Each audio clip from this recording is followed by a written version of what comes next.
In Habit 5, seek first to understand, then to be understood, the following learning objectives will be reviewed: recognizing common listening tendencies and understanding how to actively listen.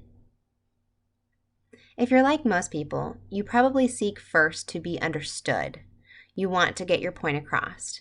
And in doing so, you may ignore the other person completely, pretend that you're listening, selectively hear only certain parts of the conversation, or attentively focus on only the words being said, but miss the meaning entirely. So why does this happen? Because most people listen with the intent to reply, not to understand. You listen to yourself as you prepare in your mind what you're going to say, the questions you're going to ask, etc. You filter everything you hear through your life experiences, your frame of reference. You check what you hear against your autobiography and see how it measures up. And consequently, you decide prematurely what the other person means before he or she finishes communicating. Let's face it, listening is hard. We have ideas we want to share, and yet most communication and leadership classes include active listening as an essential skill for team members, managers, and leaders. So what does active listening include? What are the steps?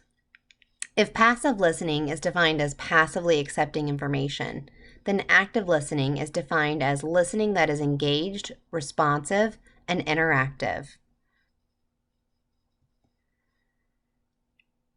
Here are some basic active listening steps. First, allow time.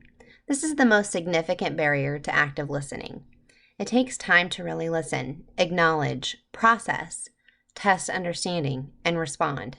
Either set aside more time for a conversation or focus the topic so that you don't feel rushed to move on to the next thing. Number 2, focus on the other person. Active listening requires really focusing on someone else, not on your own thoughts or on what you want to say next. 3, practice rephrasing. Part of active listening is rephrasing what another person says to confirm understanding without parroting the same text back. Here's a conversational example. If someone says, "I can't believe he said that to me in that meeting," you could say, "Sounds like you want to understand more what he was thinking." This acknowledges the other person's statement while also engaging thoughtfully to advance the dialogue. Number 4, resist problem solving or giving advice. Active listening is about listening, not advising. Often people just want to be heard.